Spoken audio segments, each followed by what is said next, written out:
Wassail, beautiful people.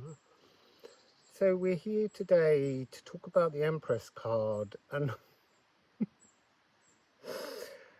as I went to tune into the energy before I pressed play, there was this overwhelming desire to scream Wassail like I was giving birth. And I was like, let's just center ourselves. So I've come to this tree because there's something of the Empress that needs to be in an energy of stillness. The idea of a kind of 9-month gestation process, taking an idea and then allowing it to naturally proceed to maturation, to become physical. And let's do the story. Let's explain how the Empress fits in the story. So in the reading on the High Priestess, she said to the magician, the raw actioning energy, she said that she would transform herself into the Empress and team his cosmos, which is ultimately hers, because remember, it was all her idea behind it before it was actioned by the physical form. She said she would bring life to everything. And this is what she does. But I want everyone to understand, we do this thing with the Empress where we assume her to be Gaia. And yes, I've given it that energy because that is the energy of a world teeming with life. But there is a dark side to Gaia. You know, we think about love and war in its very simplest form. The natural world is very much saturated with those energies. Life consumes life, and that's the darker side of Empress energy. This notion that you celebrate only the birthing of life and the growth of life and the saturation of life, but life harms life in its very essence. So it's something to consider because it's in the history of the depiction of the Empress throughout the age of tarot. There is this sense, if you go back to the Tarocchi era, you know, that area in the Middle Ages when the Empress was seen as something very pious, something very separate, something very untouchable, because that was the current projection of the patriarchy upon women. Women were there to bear the children for the dynastic rulers, and so often the Empress is depicted as a kind of regal monarch, and she has her own court and her own power, but she also must be pious. She's also very covered. She's lost the sensuality, the scent of sex has been removed. And it really wasn't until we came back to the era of the Rider-Waite-Smith deck that that energy was, well, the energy of being a kind of Mother Earth. Really what the Empress is the goddess of physical form. She is the womb that goes back in time to the very beginning. She is the connection of all and everything. Whether you're male or female, you came from this frequency, a divine intention, High Priestess energy, penetrating the natural world as an idea that needs form, and it's the Empress energy, let's say the Earth Mother, But what I want to say is that back in that day when she was seen as a pious monarch who was a bird in a gilded cage, she was upholding the notion of the male patriarchy rulership with people higher and lower, serfs and servants, all of that kind of thing. You know, all hail the king god or the god king. And really, the Empress is all wombs. The Empress is all who may birth.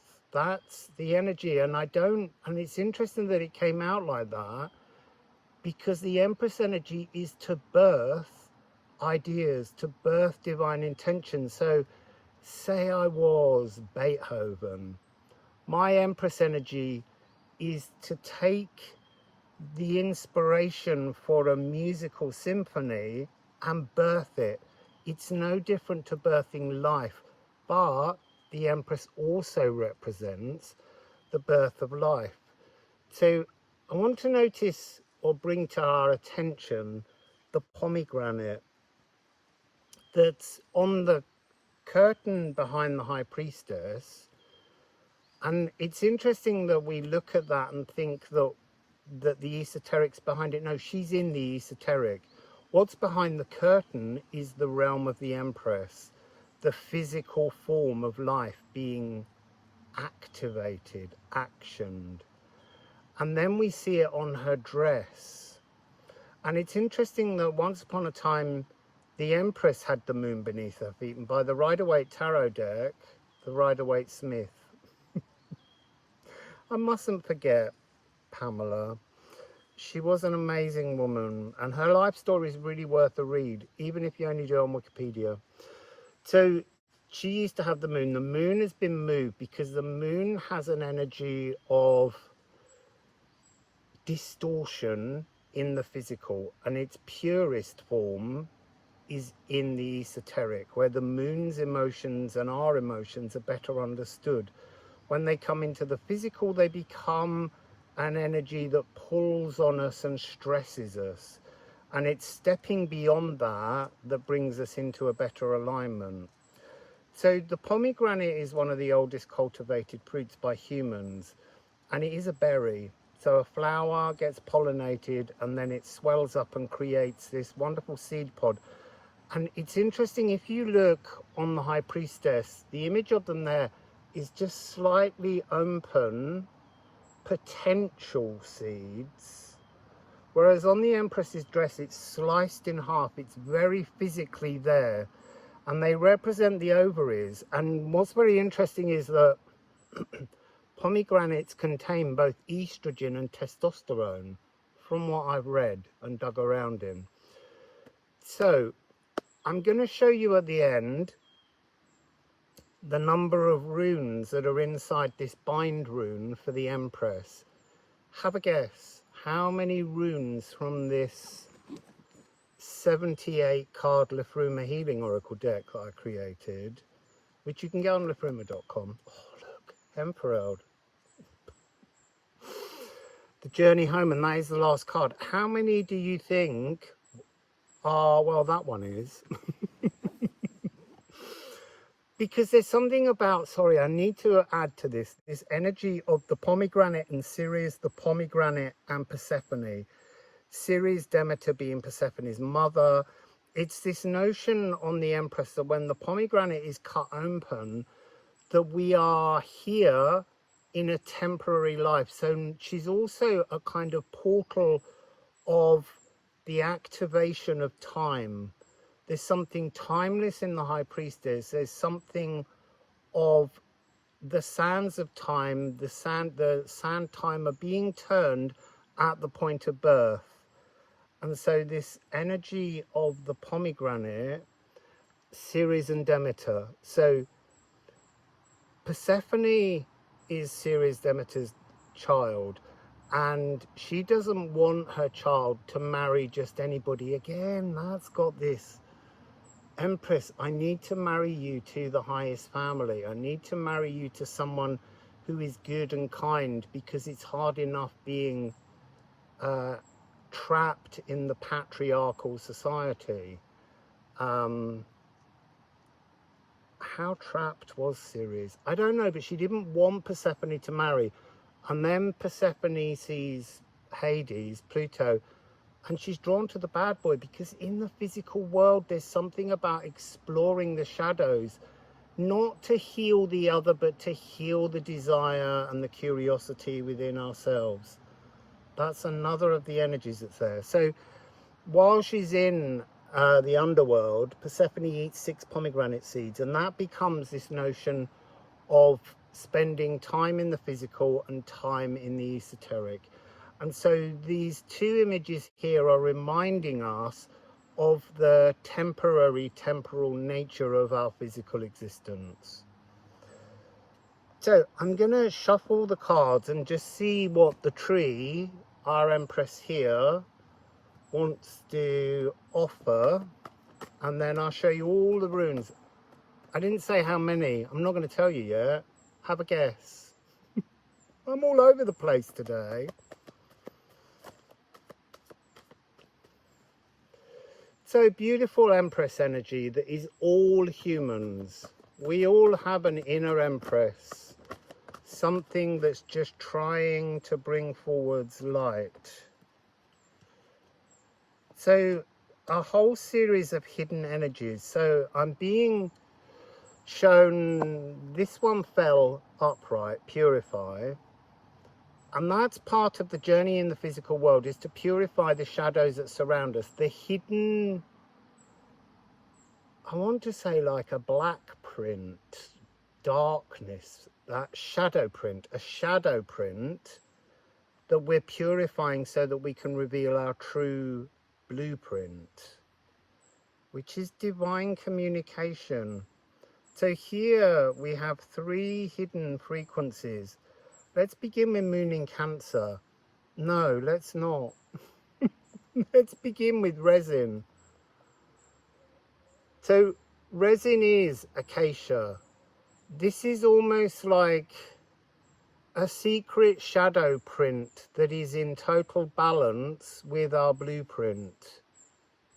It's kind of like the balance between our Empress and High Priestess frequencies, the physical and the esoteric, and being emotionally present in both. This is when trees weep, when we weep, when the spiritual beings in acacia weep both joy and sadness. It's the balance. So when we emerge, you see, I'm being shown a baby's first cry. And that's the scream of creation. And there is this primal scream of recreation that we're seeking by working to purify things through the power of the Empress. And we have this energy of air, breath of life. Again, that first physical breath is a shock. That's what's coming through. The pain of being incarnate because you're vulnerable, and it's how you wear your vulnerabilities. Yeah, breath of life is written on the card. Air enters the lungs to oxygenate the blood. And then we have Moon in Cancer. So this really is cardinal emotions. Cardinal, the first emotions. It's interesting because when the High Priestess comes down, she is all emotions, but you can't bring all the emotions into the awareness of the physical mind, body, cellular programming. And so you're trying all the time to edit the shadows, edit the fears. The Empress gives you the inspired notion that you can recreate your life. That's interesting. So let's shuffle the Liffruma runes. Brom. You see scarlet berries, pomegranates, ovaries. It's sweeping through the coding. there's something about the finite amount of possibilities that's interesting. Clearing out the pomegranate to fill the pomegranate with something new, because this is the energy of scrubbing clean the stains, the shadows. And there's an energy here which is it's infinite.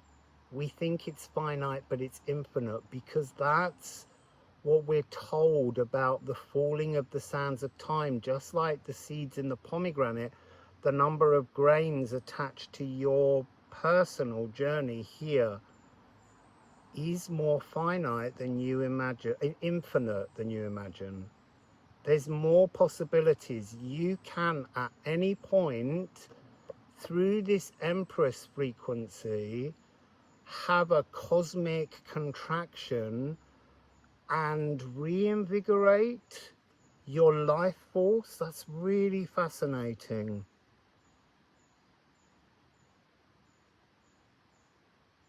Troubles traveling from the astral to stalk the living worlds must be scoured away, must be edited. It's time to sweep through and clean up and shine.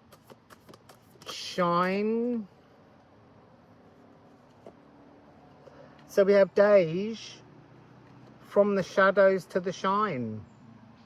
That's the point of life. The shadows to the shine. 24, which is a really magical number because it doubles in power from the shadow to the light, but it also creates 6, which is to be in your current now frequency. And then we have personal Yggdrasil tree. We are all a personal Yggdrasil tree in the forest of the great Yggdrasil tree. You see, the great forest of the great Yggdrasil tree is the notion that there are many forests, not one Yggdrasil, because there are many dimensions in which that tree breathes, supports, nurtures, excites, flowers, blossoms, becomes stimulated as it pushes out that scent. There's something very, very sexually exciting that has been taken from the Empress energy. This fear of sex, this hiding from sex. Without sex, without the scent of reproduction, life doesn't continue. Nature celebrates itself through perfumes, sexual scents that attract pollinators, just as we as humans do. Oh, it's getting dirty. But look, that's the energy of life, this cosmic contraction that needs to keep happening again and again and again in many different forms. The slow age of growth, the rapid growth, the microbiome, everything is reproducing continually, sometimes parthenogenically, sometimes without the need for another. And that's a message that's coming through to remind us of our own internal transformation. Through the shadow work, you can parthenogenically rebirth yourself. Pallas Athena energy. She's back. Okay, so I'm not going to pull a ceramic. I'm going to show you the 33 runes hidden within the bind rune that is the Empress. So enjoy them, beautiful people. Wassail.